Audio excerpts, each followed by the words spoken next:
आज हम लोग एक महत्वपूर्ण चैप्टर जो आईआर में भी है, पॉलिटी में भी है, दोनों का एक बहुत जरूरी जॉइंट चैप्टर पढ़ कह सकते हैं। ये दोनों में समान रूप से महत्वपूर्ण है। भारत की विदेश नीति, फॉरेन पॉलिसी ऑफ इंडिया। देखिए, 15 अगस्त 1947 को जब देश आज़ाद हुआ, तब हमारे अपने आत्म शासन व्यवस्था का संचालन करना हम उसके लिए अधिकृत हो पाए। पहले तो ब्रिटिश का ही शासन था यहाँ। तो अब उसमें जब प्रधानमंत्री थे पंडित जवाहरलाल नेहरू, उनके सामने समस्या थी कि अब हम अपनी विदेश नीति को किस तरीके से ले चलें ताकि हम देश की संप्रभुता, एकता, अखंडता को भी बनाए रखें और साथ में हमको ज़रूरत है, हमें दूसरे देशों की भी मदद लेनी पड़ेगी। ये चैप्टर से बेसिकली मेंस में प्रश्न आता है, आईआर में भी आता है, इंटरनेशनल रिलेशंस और साथ में पॉलिटी में तो ये आता ही आता है। यहाँ मेंस की ज़्यादा प्री का उतना इम्पोर्टेंट यहाँ पे नहीं है। मेंस के लिए भी ये एक प्रश्न आ जाता है कि भारतीय विदेश नीति से आप क्या समझते हैं, अब तक के विदेश नीति के सफ़र से आप कहाँ तक सहमत हैं, ऐसा करके प्रश्न बनाया जा सकता है। तो जब देश आज़ाद हुआ 1947 में, तो उस समय की हालत, उसमें क्योंकि द्वितीय विश्व युद्ध ख़त्म हुआ था 1945 में, तो दो महाशक्तियाँ थीं, एक अमेरिका और एक रूस। अमेरिका पूंजीवादी था और रूस जो था वो साम्यवादी। तो उसमें लगातार नए नए देश आज़ाद हो रहे थे, जैसा भारत भी आज़ाद हुआ, उसमें साउथ अफ्रीका के बहुत सारे देश आज़ाद हो रहे थे। तो ये जो दो बड़े देश थे, ये दबाव डाल रहे थे कि ये तो आप पूंजीवादी हो जाओ, मतलब अमेरिका की तरफ जाओ या रूस की तरफ जाओ, तभी आप सुरक्षित रह सकते हो। नए नए ये देश आज़ाद हुए थे, इनके पास उतना संसाधन भी नहीं था, इतना ज़्यादा मजबूती भी नहीं थी और इनको ज़रूरत भी थी दूसरों की। लेकिन पंडित जवाहरलाल नेहरू बहुत तर्कशील व्यक्ति थे, इसमें कोई दो राय नहीं है। इस मामले में तो उनकी कोई परख ही नहीं है। उन्होंने क्या किया, वो बोले कि हम अपना एक अलग गुट बनाएंगे, जिसे उन्होंने गुट निरपेक्षता का नाम दिया था।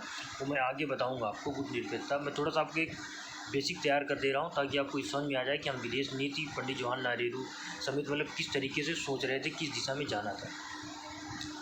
गुट निरपेक्षता की नीति, तो न पूरी तरह से अमेरिका की तरफ गए, न पूरी तरह से रूस की तरफ, न दोनों से अलग भी हुए। ये भी है, मतलब समान दूरी रखते हुए समान व्यवहार करना। जैसा हमने धर्म क्या है, हमारे यहाँ धर्म ना तो राज्य का तो नहीं है, लेकिन ऐसा नहीं कि हम धर्म से दूरी बनाए हुए। धर्म से हमारी एक निकटता है, राज्य की निकटता रहती है, लेकिन वो पूरी तरह धर्म पर निर्भर नहीं। धर्म कोई धार्मिक राष्ट्र नहीं है।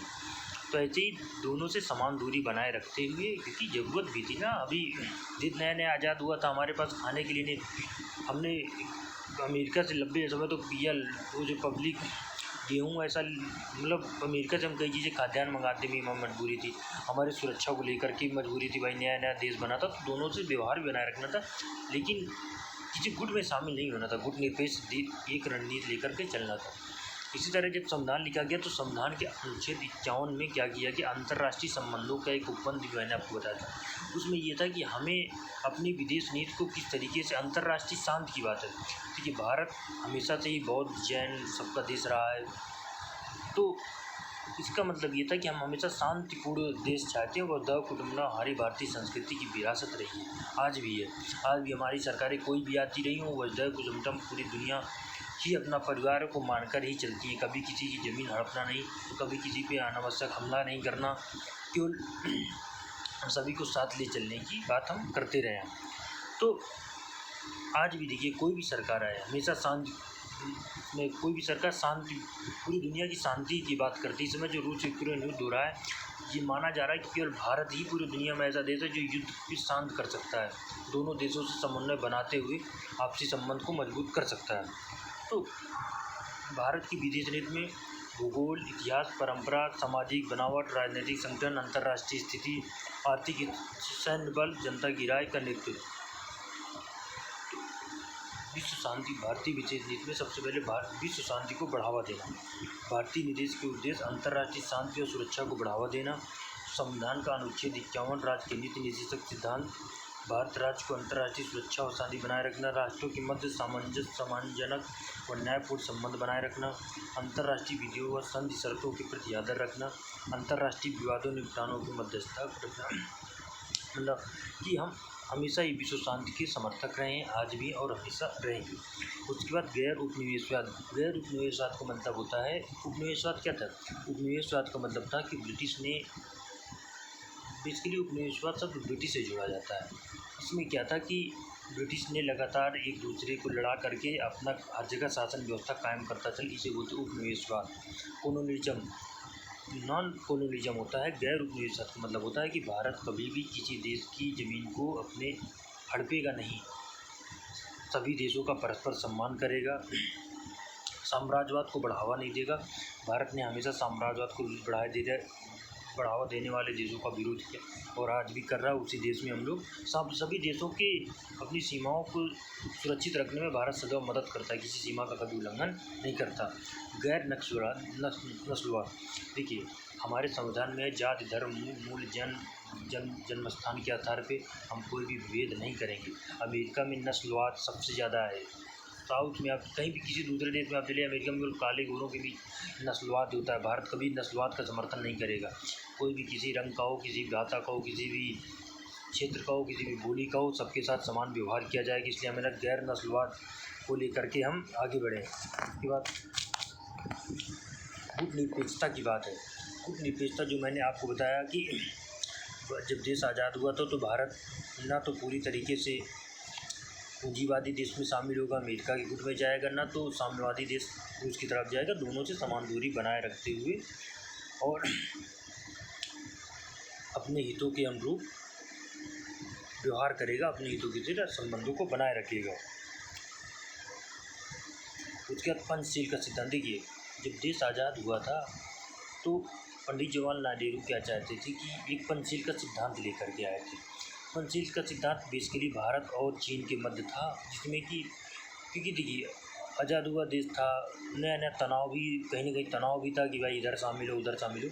तो पंचशील देश में एक 5 पंडित जवाहरलाल नेहरू और चीन के राष्ट्रपति थे, तत्कालीन राष्ट्र प्रमुख चाउ एन लाई। देखिए, तिब्बत का मामला बहुत ज़्यादा चला था। पूरी तरह के भारत ने पहले तो तिब्बत की समर्थन किया, बाद में ये मान लिया कि तिब्बत चाइना का ही हिस्सा है। तो दोनों देश, चाइना और भारत ने हिंदी चीनी भाई का नारा दिया। बाद में उसने छुरा घोंपा, वो अलग बात है। 1954 में ये संबंध पंचशील सिद्धांत लाया गया और 1962 में चीन ने एक तरफा आक्रमण कर दिया भारत के ऊपर। तो इसमें क्या था, 5 चीज़ें थी इसमें कि मतलब एक दूसरे की क्षेत्रीय अखंडता, प्रभुत्वता का सम्मान करना, गैर आक्रमण, एक दूसरे पर आक्रमण नहीं करना, एक दूसरे के आंतरिक मामलों में दखल नहीं देना, समानता और परस्पर लाभ, शांतिपूर्वक सहयात्री। मतलब एक दूसरे की सीमाओं का सम्मान करना, एक दूसरे की विचारधारा का सम्मान करना, आपस में लड़ाई नहीं करना, शांतिपूर्ण से अस्तित्व के साथ रहना, समानता व परस्पर लाभ, गैर आक्रमण, एक दूसरे की क्षेत्रीय अखंडता और प्रभुसत्ता का के लिए परस्पर संगम। उसके बाद एफ्रो एशियाई झुकाव। मतलब ये था कि एफ्रो एशियाई झुकाव का मतलब कहते थे कि उसमें बहुत सारे अफ्रीकन कंट्रीज भी स्वतंत्र हो रहे थे। ऐसी स्थिति में क्या था कि ये तो अफ्रीका के साथ भारत ने एक कॉमनवेल्थ संगठन भी बनाया था 1958 या 54, ये थोड़ा मुझे इस जिसको राष्ट्रमंडल कहते हैं। इस ग्रुप में क्या था, जो नए नए देश आज़ाद हुए थे, एक तरीके से आप ये कहते हैं कि हम गुटनिरपेक्षता का समर्थन करते हैं कि हम किसी गुट में नहीं जाएंगे, साथ में कहीं ना कहीं एक ग्रुप भी हम बना रहे थे। ये एक आलोचना का विषय भी बन जाता है। कई बार जब लोग IR में इसकी आलोचना करते हैं भारत के अंतर्राष्ट्रीय संबंधों की, तो इसमें आलोचना भी लिख देते हैं। उसमें कुछ भी गलत नहीं है। ठीक है भाई, हमने अपने कॉमन बनाया जो नए नए देश आज़ाद हो रहे थे, तो उसका नेतृत्व भी पंडित जवाहरलाल नेहरू ही कर रहे थे। उसके बाद संयुक्त राष्ट्र संघ का सही देखिए, 1945 में संयुक्त राष्ट्र संघ का सदस्य भारत बना, तो भारत ने संयुक्त राष्ट्र संघ की हमेशा मजबूती का समर्थन किया। तो संयुक्त राष्ट्र संघ का उद्देश्य ही टूट गया है। जिस तरीके से रूस के दोहराव से तो लगते नहीं, संयुक्त राष्ट्र संघ पावर बची भी है। तो इसमें क्या था कि संयुक्त राष्ट्र संघ के माध्यम से भारत औपनिवेशिक साम्राज्यवाद और नस्लवाद और औपनिवेशिक तथा नव साम्राज्यवाद के विरुद्ध नीतियाँ लागू करेगा। 1953 में पंडित जवाहरलाल नेहरू जी की बहन थी विजय लक्ष्मी पंडित जी ने संयुक्त राष्ट्र आम सभा का अध्यक्ष भी चुना गया था। भारत ने कई बार संयुक्त राष्ट्र सुरक्षा परिषद का स्थायी सदस्य, वर्तमान में भी अस्थायी सदस्य ही है।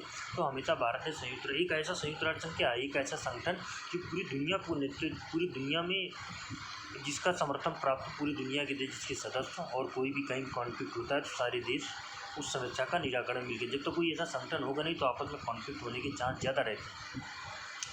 निशस्त्रीकरण, भारत ने हमेशा ही निशस्त्रीकरण का समर्थन किया। भारत शांतिप्रिय देश रहा, कभी भी हथियारों का प्रयोग का समर्थक नहीं रहा, बल्कि हथियारों के उत्पादन का ही समर्थक नहीं रहा है। क्यों? क्योंकि जब हथियार रहेंगे तो सिंपल बात है, मानवता पे खतरा रहेगा। लेकिन आज की स्थितियाँ ऐसी बन गई कि निशस्त्रीकरण, गांधी के विचार सबको मानना चाहिए सबको, लेकिन कई बार व्यवहारिक रूप में ये संभव नहीं हो पाता है। आज देखिए, हम लगातार मिसाइल का टेस्ट कर रहे हैं। क्यों? क्योंकि हमारी मजबूरी बन चुकी है। एक तरफ हम पाकिस्तान से घिरे हैं, दूसरी तरफ चाइना से घिरे हुए हैं, और कभी भी दोनों आपस में गुट बना करके भारत के लिए हमेशा जो खतरा बने रहते हैं। तो इस खतरे को टालने के लिए हम हथियार बनाते हैं, लेकिन हमने अभी मैं आगे आपको बताऊँगा भारत की नो फर्स्ट यूज पॉलिसी में कि कभी भी हमने हथियारों का समर्थन किया नहीं। एक होता है ये निशस्त्रीकरण की जब बात आती है तो CTBT, compressive nuclear ban treaty, compressive nuclear test ban treaty, इसमें क्या था कि जो व्यापक रूप से परमाणु परीक्षण करने पर प्रतिबंध लगाया गया था। भारत ने कभी इस पर हस्ताक्षर नहीं किया गया था। प्रश्न भी एक आध बार प्री में भी आया है, पर क्या कई बार मेंस में भी आया था, क्या भारत ने CTBT पर हस्ताक्षर ना करके कहीं ना कहीं न्यूक्लियर निशस्त्रीकरण के अपने विचार के खिलाफ काम किया है? नहीं, गलत। भारत ने CTBT पर हस्ताक्षर इसलिए नहीं किया कि भारत निशस्त्रीकरण का समर्थन नहीं करता, बल्कि इसलिए किया है कि भारत CTBT में उसके जो रूल्स हैं उसमें ये कहा गया कि अमेरिका, रूस, ब्रिटेन, चीन और फ्रांस, इंग्लैंड, अमेरिका, रूस, चीन, फ्रांस और इंग्लैंड, ये 5 देश परमाणु हथियार रख सकते हैं, इसके अलावा कोई देश नहीं रख सकता। इसलिए इस भेदभावपूर्ण नीति के खिलाफ भारत, पाकिस्तान और नॉर्थ अमेरिका, इन तीनों देशों ने आज तक उसमें साइन नहीं किया है अपने हितों को देखते हुए। क्योंकि भारतीय विदेश नीति ने सदैव पूरी दुनिया को एक शांति की ओर ले जाने का प्रयास किया है। आज भी देखिए, कभी भी कोई भी, भारत ने हमेशा ही निशस्त्रीकरण, शांतिपूर्वक सह अस्तित्व में रहना, निशस्त्रीकरण करना, शांतिपूर्वक सह अस्तित्व में रहना, एक दूसरे की सीमाओं का उल्लंघन न करना, अकारण युद्ध न करना, न थोपना जैसे हमेशा मामलों का समर्थक रहा है। अब भारत की हम थोड़ा सा पढ़ लेते ना,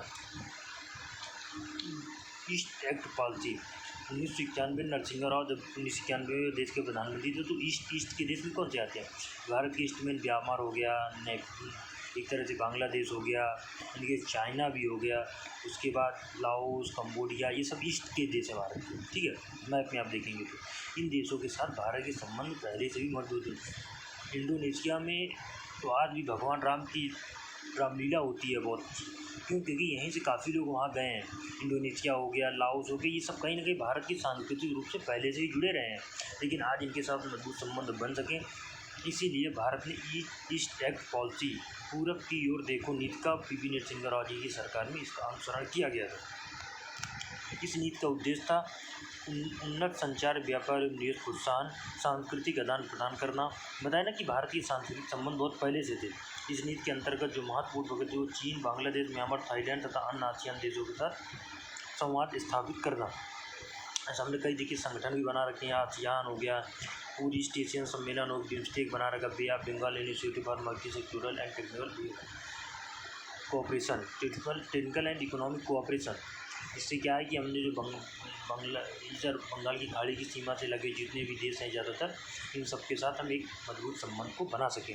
अब देखिए आज उत्तर भारत कितना ज़्यादा जल रहा है, खासतौर से मुल्क को, तो कहीं ना कहीं ये हमारे सरकार की ये शो करता है कि हम स्टेट में जो एक्ट ईस्ट पॉलिसी है इस पर हम उतना ज़्यादा ध्यान नहीं दे पा रहे हैं। कहीं ना कहीं मणिपुर में अगर आज ये घटनाएँ हो रही हैं, जो कि हमें पता है कि इसमें चाइना का भी एक एंगल है, तो ईस्ट एक्ट पॉलिसी के अंतर्गत इस समस्या का समाधान निराकरण किया जा सकता है। 1996 में देश के प्रधानमंत्री थे HD देवगौड़ा, जो गुजरात सिद्धांत लेकर के आए। नहीं, देवगौड़ा की सरकार में विदेश मंत्री हुआ करते थे आदित्य गुजराल, जो बाद में देश के प्रधानमंत्री बने थे। तो इन्होंने गुजराल सिद्धांत बेसिकली भारत और उसके पड़ोसी देशों के साथ पंचशील सिद्धांत, जो मैंने आपको बताया था कि एक दूसरे की सीमाओं का उल्लंघन न करना, शांतिपूर्वक सहअस्तित्व के साथ रहना, उसके बाद आंतरिक मामलों पे दखल ना देना, ये मीन्स के लिए ये जो 4-5 बातें थी, ये 5 इसमें भी है, 5 बांग्लादेश, भूटान, मालदीव, नेपाल और चीन का मतलब ये कहना था कि भारत को एक बड़े भाई की भूमिका अदा करना चाहिए। खास तौर से जो छोटे देश हैं, नेपाल हो गया, श्रीलंका हो गया, बांग्लादेश हो गया, बांग्लादेश हो गया, उसके बाद नेपाल हो गया, इन सब देशों के साथ हमें एक बड़े भाई की भूमिका में रहना है। इनके साथ हम कोई भी रिश्ता इस तरीके से ना रखें कि कोई व्यापारिक रिश्ता रहे, इन तरीके से व्यवहार रहे, हमारा रिश्ता रहे कि एक बड़े भाई की भूमिका में इनकी हमेशा मदद करने को हम तैयार हैं। देखिए, हमने हमेशा इस सिद्धांत का पालन भी किया। 2015 में नेपाल में भूकंप आया, भारत सरकार ने सबसे पहले मदद की। श्रीलंका में भी खाद्यान्न संकट पैदा हुआ, श्रीलंका में कितनी ज़्यादा मतलब वित्तीय आपातकाल की स्थिति रही, भारत ने हरसंभव मदद की। बांग्लादेश की हरसंभव भारत मदद करता था, तब बांग्लादेश भारत की मदद की वजह से आज पूरी दुनिया में कपड़ों का नंबर 1 एक तरह से निर्यातक देश की सूची में आने लगा है। तो कहीं ना कहीं हमने इस सिद्धांत का भी पालन किया, एक दूसरे देश के साथ शांतिपूर्ण से अस्तित्व का हमने हमेशा ही समर्थन किया है, आगे भी करते रहेंगे।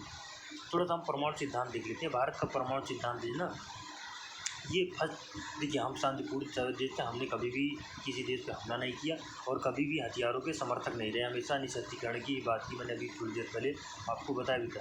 लेकिन कई बार कुछ चीज़ें व्यवहारिक नहीं हो पाती हैं कि अगर मान लीजिए हम अपने हथियार ना रखें और पड़ोसी देश के पास हथियार रखें तो हमेशा हमारे लिए खतरा बना गया। देश के महान राष्ट्रपति डॉक्टर APJ अब्दुल कलाम थे, वो एक मिसाइल मैन भी उन्हें कहा जाता है। एक बार उनसे लोगों ने पूछा कि आप तो महात्मा गांधी को मानते हैं, आप तो कहते हैं कि भारत एक शांतिपूर्ण देश है, फिर भी आप न्यूक्लियर टेस्ट किए जा रहे हैं, आप मिसाइल पे मिसाइल, पूरी मिसाइलों की सीरीज आपने तैयार कर दी है। तो मतलब ये कहीं ना कहीं आपके विचारों और कॉन्फ्लिक्ट पैदा नहीं करता है। तो डॉक्टर कलाम साहब ने कहा था, देखिए बिल्कुल सही कह रहे हैं आप, लेकिन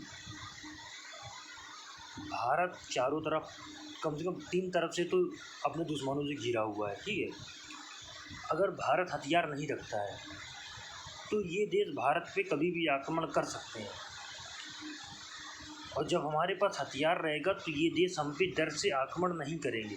इसलिए ये शांति बनाए रखने के अस्त्र हैं। देखिए, कितनी महान व्यक्ति ने कितनी महान बातें कही थी।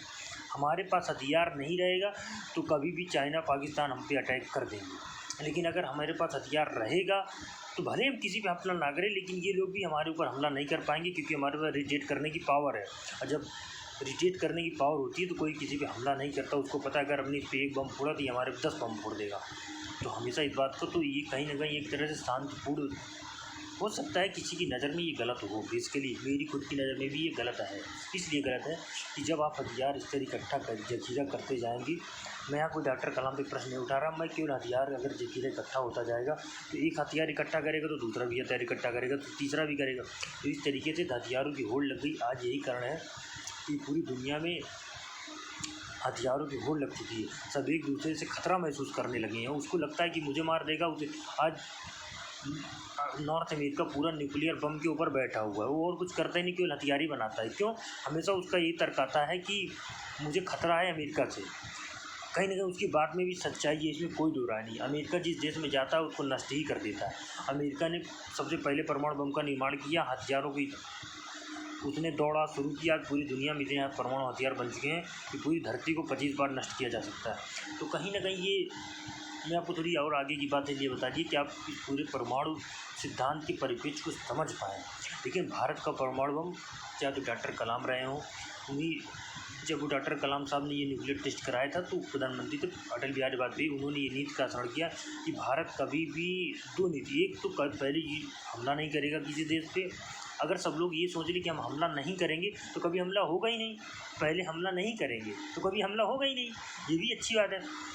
और साथ में भारत जिन देशों के पास परमाणु बम नहीं है, परमाणु हथियार नहीं है, चाहे तो भूटान हो, नेपाल हो, श्रीलंका हो, बांग्लादेश हो, इन देशों पे कभी भी भारत हमला नहीं करेगा। जब ये लोग पास है नहीं तो ये लोग भारत करेंगे नहीं, तो भारत कभी इन लोग पे हमला नहीं करेगा। तो ये 2 सिद्धांत का पालन हम आज भी करते रहे और आगे भी करते रहेंगे। लगभग मैंने आपको इसमें काफ़ी चीज़ें भी दी, यही हमारी विदेश नीति रही है। लगभग 20 मिनट के वीडियो में मैंने आपको सारी चीज़ें क्लियर कर दिया है।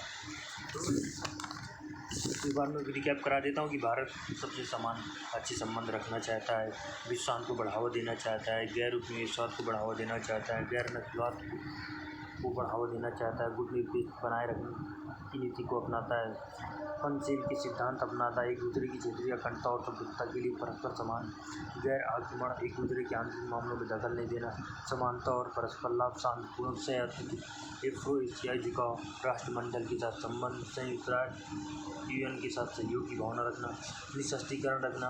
उसके बाद एक्ट ईस्ट पॉलिसी, पूरब की ओर देखें तो 1992 में तत्कालीन प्रधानमंत्री PV नरसिंह द्वारा लाई गई, फिर हमने गुजरात सिद्धांत के बारे में पढ़ा, भारत का परमाणु सिद्धांत के बारे में भी हमने पढ़ लिया। मुझे लगता है अगर इतना आपने पढ़ लिया तो ये काफ़ी हद तक क्लियर हो जाता है।